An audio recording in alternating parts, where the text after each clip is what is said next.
the Phoenix Zoo. That is our Savannah exhibit. Now, over at the top of that hill, you're going to see the largest land mammal on Earth. That is the giraffe. We have 4 Maasai giraffes here at the zoo. And you're also going to see the fastest running bird on Earth, and that is going to be an ostrich. We have 1 male ostrich here, and if you were to see a female ostrich, you'll notice that their feathers are slightly different colors. That's because of the time of day they're sitting on the nest. The males are going to be sitting on the nest at night, so their black feathers will help them camouflage in that low lighting. And the females have that brown coloration because they're going to sit on the nest during the day. Now going back to giraffes, we'll have a pretty good look at them in between the trees over here.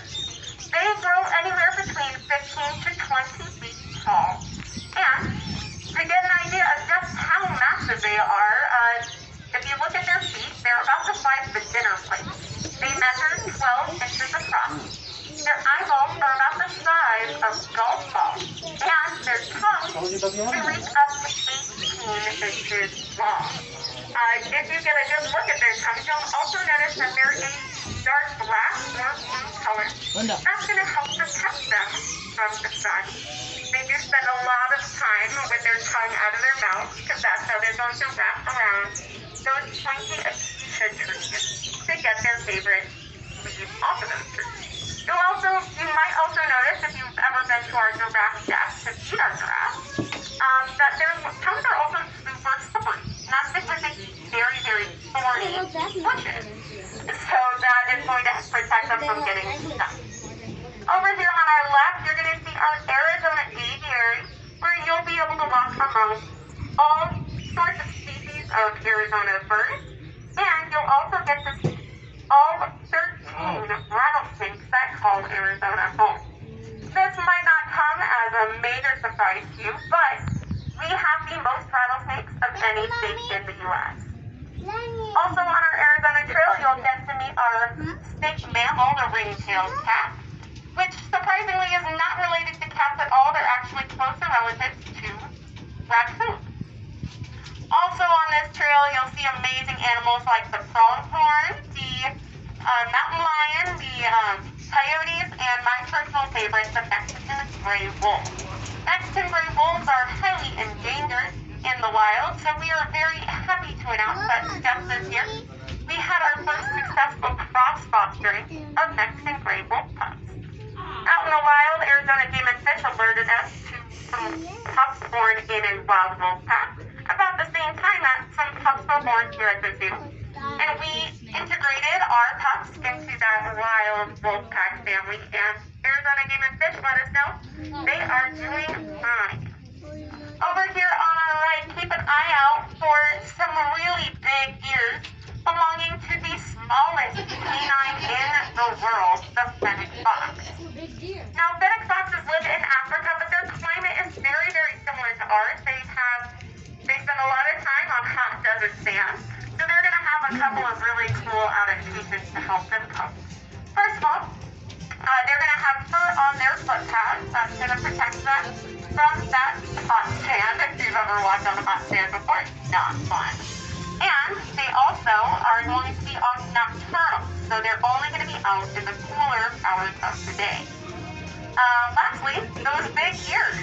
So, our fennec foxes are only 8 inches long, and their ears are going to be 4 inches. Not only is that going to help them hear every single predator that might be nearby, and any beetle larvae that might be living underground that they might want to eat. Also, it's going to help cool them down. They have blood vessels in their ears, and if they catch a breeze, it's going to cool down that blood, which then moves to the rest of their body.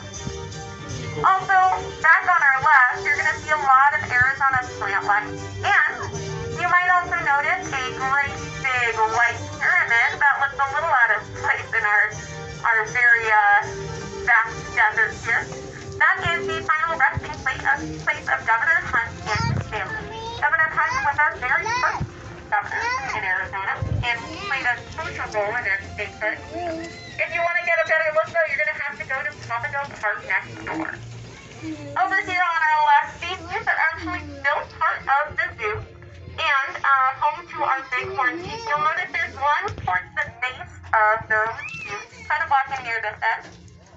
Now we do have quite a few of them, but they are very, very hard to see because they blend in so well with their surroundings. In general though, if you're just walking by, I see your best bet is to look at the silhouettes of the sheep.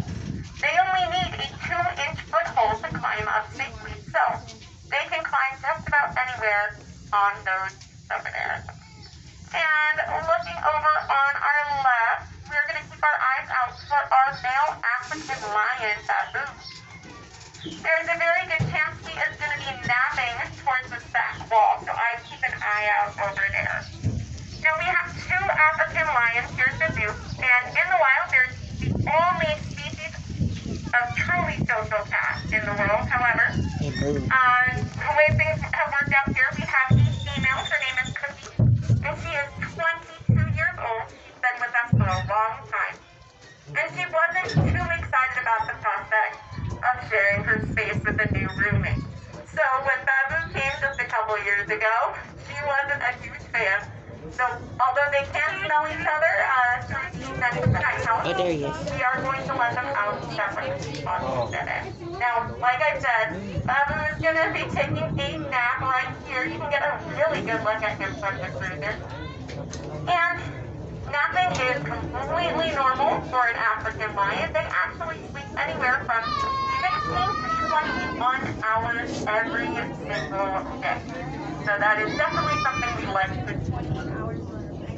Over here on the right, you might get a glimpse at some warthogs running around. And if you look back on our left unit, you can get a glimpse of Huckleberry.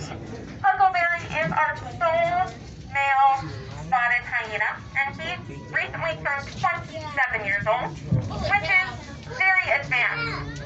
A very advanced age for a hyena, so we're giving him access to the night house so he can be comfortable at all times. He's definitely got some arthritis, so he's got to rest his bones a little bit. Now, hyenas kind of get a bad rap as being scavengers, and they're often depicted as stealing meals from lions and other predators, but they are actually very skilled predators. They are opportunistic, so they'll get an easy meal when they can find it, but they score better than chimpanzees in cooperative intelligence tests, and they catch by 60% of the time, which is about the same as any other African predator. Over here on our left, we're going to see the second largest species of tortoise in the world, that is the Aldabra tortoise. You'll notice they're all varying sizes, and that is directly related to their age. So reptiles in general are going to continue growing until they die, but after they reach maturity, that growth progression slows a little bit. The oldest Aldabra tortoise is still alive, not here at the zoo, but at a different institution, and he is 189 years old. Now, over here on our left, keep an eye out. We do have 2 porcupines in that exhibit, Charles and Porter. However, they are nocturnal, so they're less active during the day if you don't see them.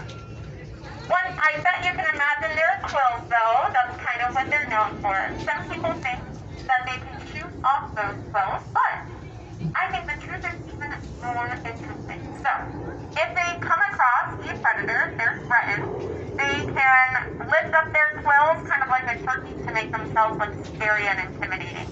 And if that doesn't work, their quills are hollow, so they can rattle them to make lots of scary noises. And if that still doesn't work, they can run just as fast backwards as they can forward, and they will run backwards into the face of that predator.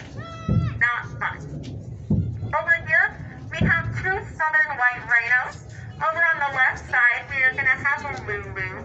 She has been with us for quite some time, and the way to tell them apart is by looking at their horns. Lulus are a little bit more dull than Howie. Howie newly to the zoo. Howie is newer to the zoo.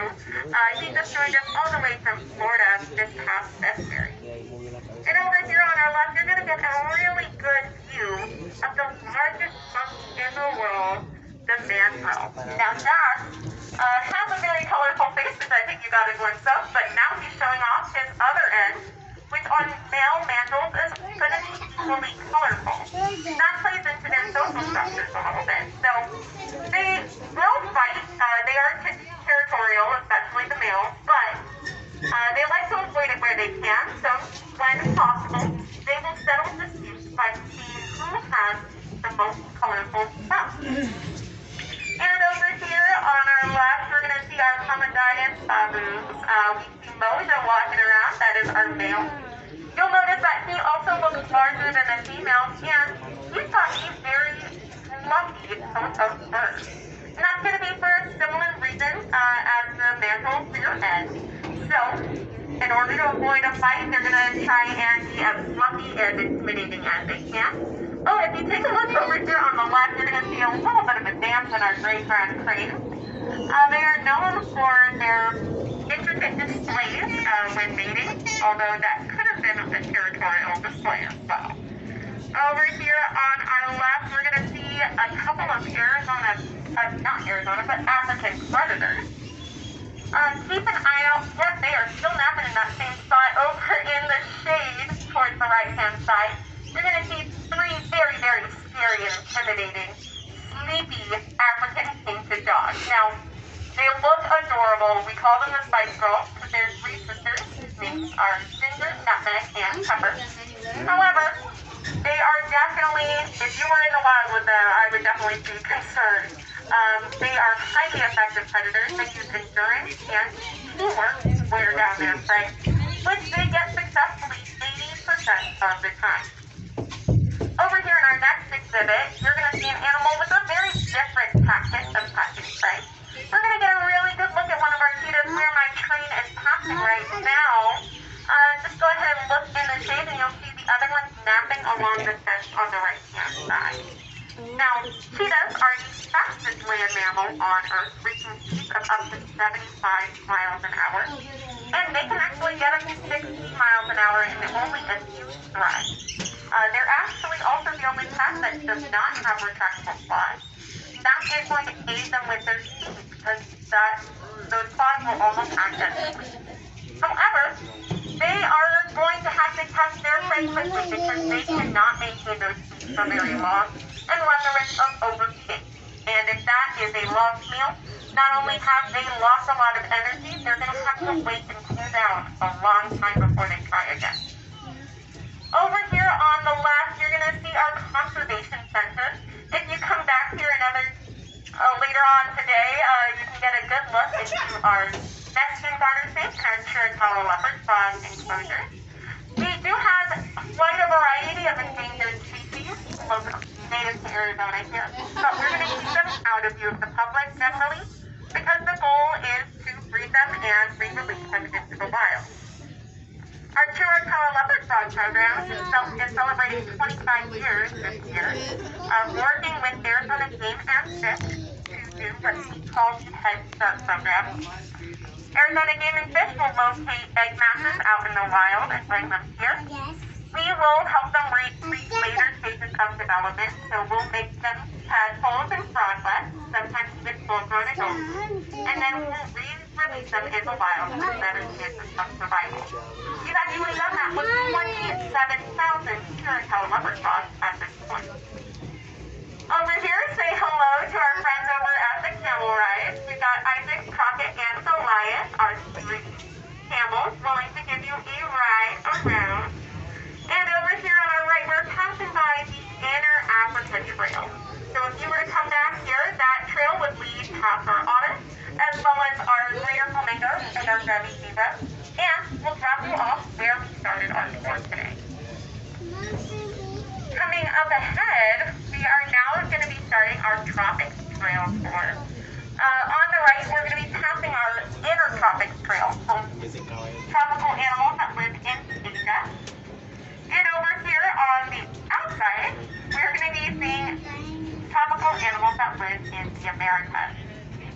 First thing we're going to be looking out for here on our left is the giant anteater. Anteater is one of the largest species of anteater in the world. Now he's walking a little bit towards the fence, so look in that back left right-hand corner. You might get a glimpse of him. If you do see him walking, you'll notice he's walking on his knuckles. And suitable for an anteater.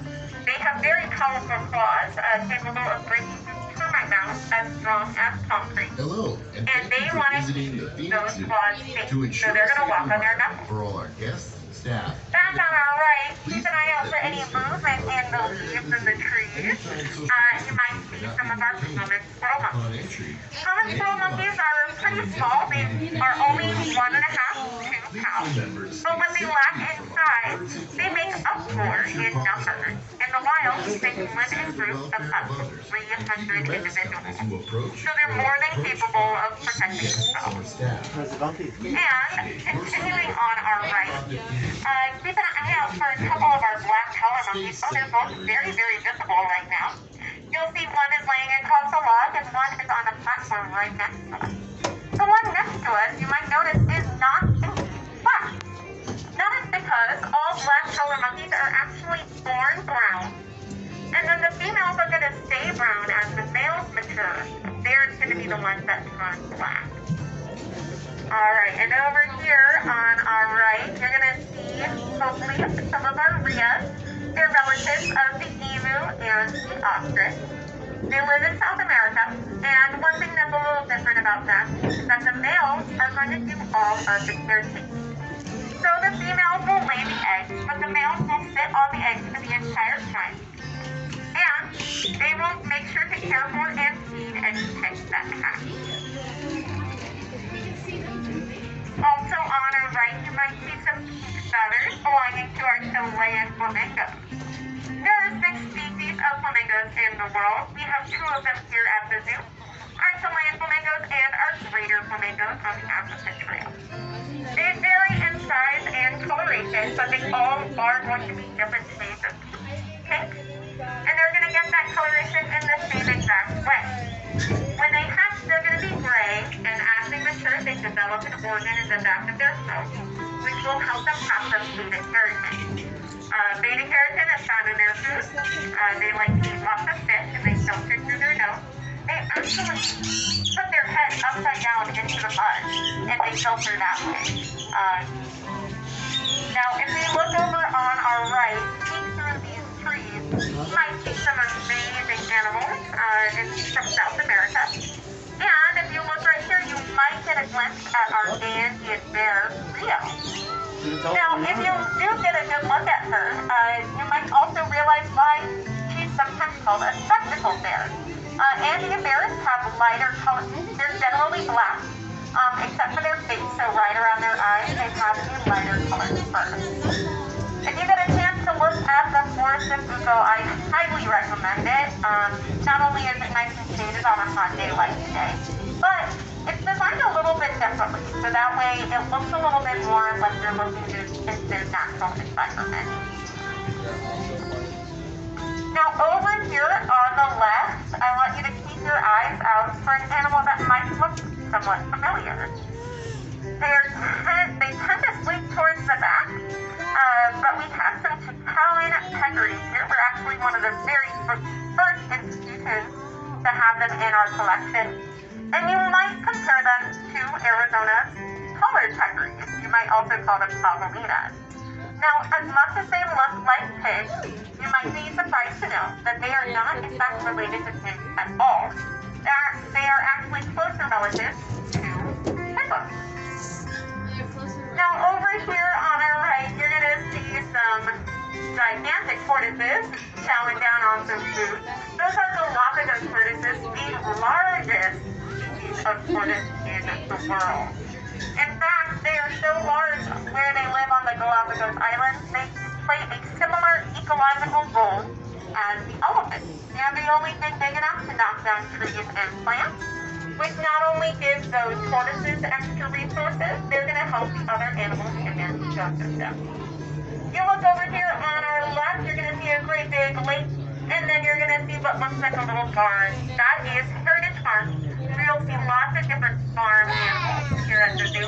And you continue down that path, you'll also walk down our children's trail, where you'll get to meet Fernando, the sloth, as well as a collection of animals, some from the United States and some from Australia to all around.